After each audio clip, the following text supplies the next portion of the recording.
세무회계사무소에서 일하시는 분들이 뭐 사무장님들도 그렇고 뭐 근무하는 직원들, 그 기장을 직접 담당하는 직원들도 그렇습니다. 이분들이 과연 얼마큼 매력적인 직업으로 여기고 있을까? 세무회계사무소를. 근데 솔직하게 말씀드리면 세무사님들끼리 이야기할 때 보면 별로 좋은 직업은 아니라고들 생각을 하시는 것 같아요. 그리고 본인들은 더구나 더 그런 것 같아요. 물론 모두가 그런 건 아닙니다. 제가 오늘 맨 처음에 제 강의 노트 맨 첫 줄이 뭐라고 되어 있냐면 1억을 버는 사무장으로 되어 있어요. 1억을 버는 사무장. 1억 버는 세무사도 힘든데 1억 버는 사무장이 과연 가능한 건가? 근데 분명히 주변에는 있습니다. 그죠? 한 번도 본 적이 없으신 분 계세요? 1억 이상 버는 연 수입 1억 이상 되는 사무장을 나는 본 적이 없다. 본 적이 없다 손 한번 들어주실래요? 다 본 적은 있으신가요? 본 적이 있으신 분. 1억 넘게 버는 사무장을 나는 본 적이 있다. 알고 있다. 손들 안 드시는 게 우리의 습성이기 때문에요. 네. 있습니다. 분명히 있고요. 물론 몇몇 분들은 조금은 여러분, 그러니까 세무사 회계사 입장에서는 좋아하지 않는 일을 하기도 하시고요. 그죠? 예를 들면 그걸 뭐라고 표현하는지 갑자기 생각은 안 나지만 사실상 주인이 세무사 회계사가 아닌 뭐 사무장이 주인인 경우도 있고, 그 다음에 실제로 그렇지는 않다 하더라도 세무사 회계사를 되게 많이 힘들게 하는 돈 잘 버는 사무장님들도 계시고요. 또 뭐 전부 그런 건 아닙니다. 분명히 좋은 관계 계속 유지해 가면서 서로 상부상조하는 경우도 저는 많이 봤습니다. 그분들을 보면 분명히 세무회계사무소라고 해서 무조건 돈을 못 벌고 무조건 뭐 박봉이고 힘들고 나는 항상 어떤 비전도 없고 이런 상황은 아닌 것 같아요. 제 생각에는 어떤 생각이 드냐면 세무회계사무소에서 근무하는 분들이 아무런 비전이 없다고 생각을 한다면 아마 그 직종은 정말 암흑일 거예요. 그러면 세무사나 회계사 입장에서도 되게 그건 좋지 않은 그림이라고 저는 생각을 합니다. 물론 일본 같은 상황이 되면 모르겠어요. 그러니까 예를 들면 일본보다 우리나라가 조금 규모가 좀 큰 편인가요? 그 혹시 일본 상황 조금 공부해 보신 분 계세요? 일본은 제가 알기로는 일본은 우리보다 규모가 좀 작아요. 세무회계사무소의 규모가. 물론 우리도 한두 명이고 뭐 일본도 한두 명일지 모르지만 우리는 한두 명이면 아주 적은 숫자이죠. 세무회계사무소 이제 막 시작하신 분이나 아니면 뭐 회계사들 중에 기장은 별로 중요하게 생각하지 않는데 다른 일 하면서 기장을 그냥 취미로 하는 뭐 아니면 관리비 정도 벌려고 하는 이분들이면 뭐 한두 명, 두세 명도 있을지 모르겠는데 어느 정도 연수가 되고 수입이 좀 되신다고 하는 분들은 인원이 일단 한두 명, 두세 명은 아닐 겁니다. 근데 일본 같은 경우는 그렇게 작은 세무회계사무소가 훨씬 더 많은 게 아니라 대부분이 그런 걸로 알고 있어요. 그 이유는 모르겠어요. 뭐 개수가 많아질 수도 있고 우리처럼 세무회계사무소가 그렇게 할 일이 많지 않을 수도 있습니다. 우리는 지금도 전부 다 자료 일단 입력 다 해야 되잖아요. 그죠?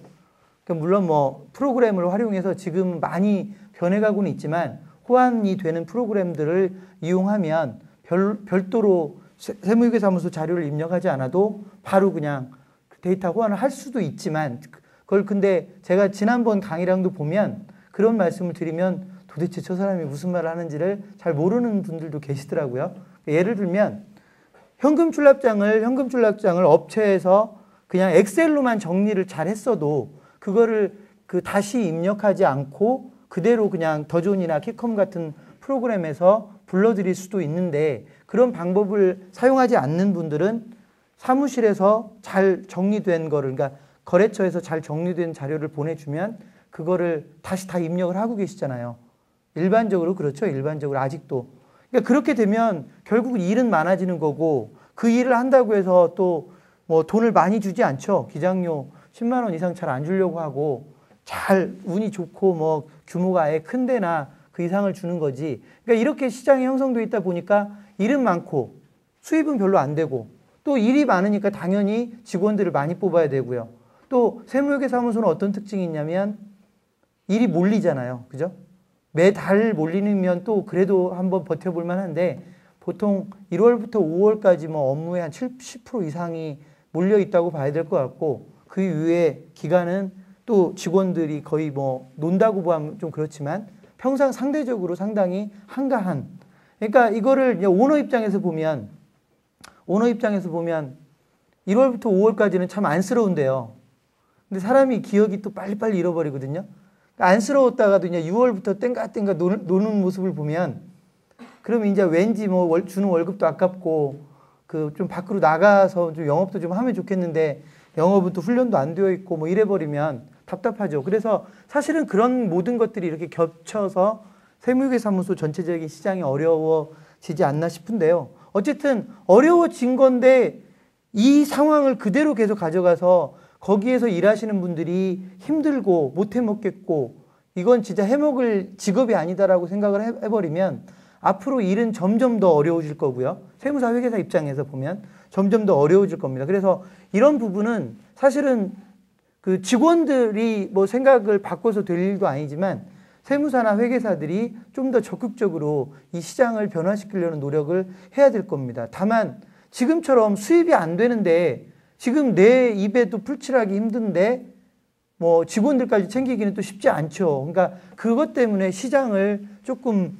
그 긍정적으로 변화시키는 노력을 해야 된다고 제가 항상 저는 이제 이런 자리가 있을 때마다 말씀을 드리는데 오늘은 일단 그 얘기를 하는 자리는 아니니까 일단은 영업적인 측면에서 말씀을 드리도록 하겠습니다.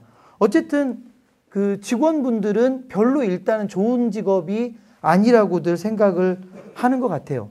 그래도 어쨌든 지금 일하시는 분들이 얼마든지 있고 이분들에게 뭔가 꿈을 좀 줄 수 있으면 좋겠다. 그래서 저는 오늘 이제 그런 이야기를 좀 하려고 합니다. 여러분들 그 경쟁력 있는 제가 아까 1억 이상을 버는 사무장님들이 있으시다고 그랬어요. 많이 있어요. 제가 볼 때는 뭐 적은 숫자도 아닙니다. 꽤 많습니다. 꽤 많은데요. 이분들하고 그렇지 못한 분들하고 어떤 차이가 있을 것인지 혹시 생각해 보셨어요? 역시 대답은 안 하세요. 그죠? 물어보겠습니다. 저하고 이런 때는 얼굴을 알고 지내는 게 별로 안 좋습니다. 네, 돈을 잘 버는 사무장하고요. 돈을 못 버는 사무장하고, 그러니까 그냥 월급만 뭐 한 달에 300이 됐든 400이 됐든 400만 돼도 많이 받는 거죠.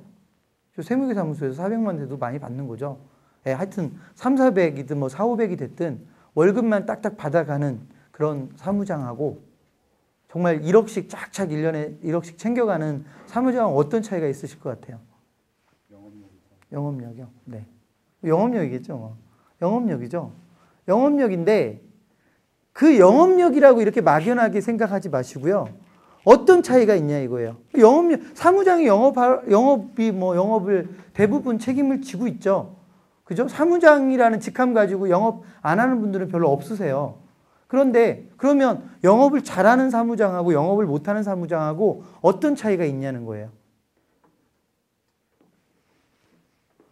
마인드의 차이가 있고. 마인드요? 네. 어떤 마인드일까요? 영업에 대한 마인드가 있을 때 고객들을 바라보는 시선이라든지 네. 느낌이라든지 이런 것들이 네. 그 돈을 많이 버는 사무장님과 네. 다른 사무장님이 네. 다를 거라고 생각했는데. 네. 그렇죠. 마인드 차이가 많이 날 겁니다. 그럼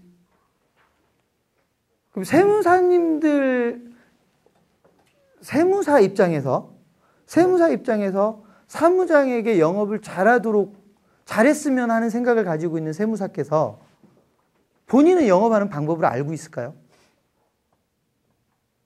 그러니까 세무회계 사무소에서 일반적으로 저는 여러분들이 지금 똑같은 상황이 대다수는 똑같은 상황일 거라고 생각을 하는데요. 어떻게 해야 영업을 잘하는 거냐? 그냥 많은 사람을 만나면 영업을 잘하는 거냐?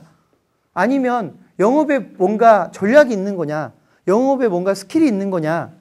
아니면 몇 가지 그냥 공식이 있는 거냐? 이거를 대부분들 모르시거든요. 근데 제가 세무사라면 제가 직접 잘하기보다 일단 사무장이 잘하기를 원할 것 같아요. 그죠? 일반적으로 그렇죠. 그러니까 어떤 일이 벌어지냐면 좋은 사무장도 위험하다는 말이 나와요.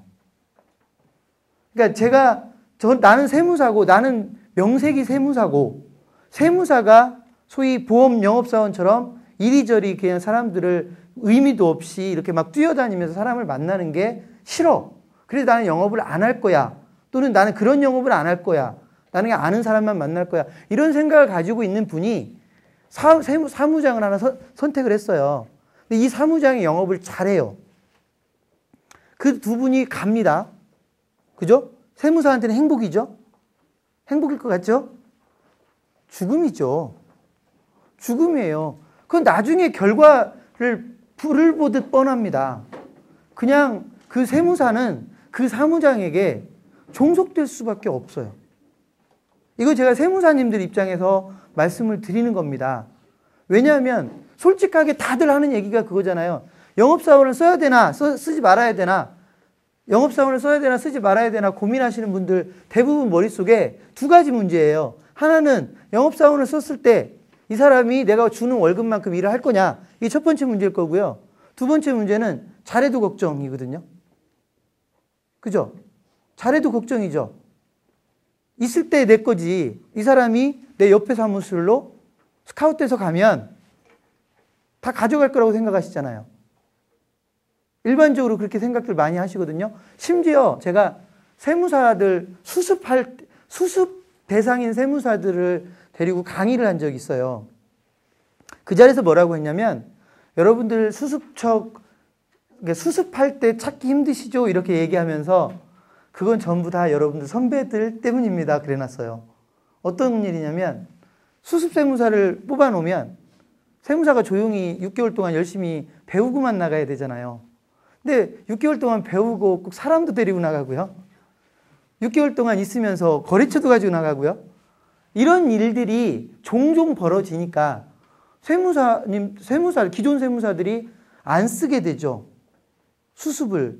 사실은 이 업계가 막 돌아가려면 열심히 수습들 데려다가 수습시키고 그분들을 제대로 된 세무사로 만들어내고, 그렇게 해서 세무사 업계 전반적으로 좀 좋은 분위기도 만들고 일반 그 사업하시는 분들한테 신뢰도 좀 쌓고 이러면 전반적으로 좋아질지도 모르는데, 그런 상황들이 안 만들어지거든요. 뭐 월급도 별로 안 주면서도 안 쓰려고 하고. 그런 일이 왜 벌어지냐면,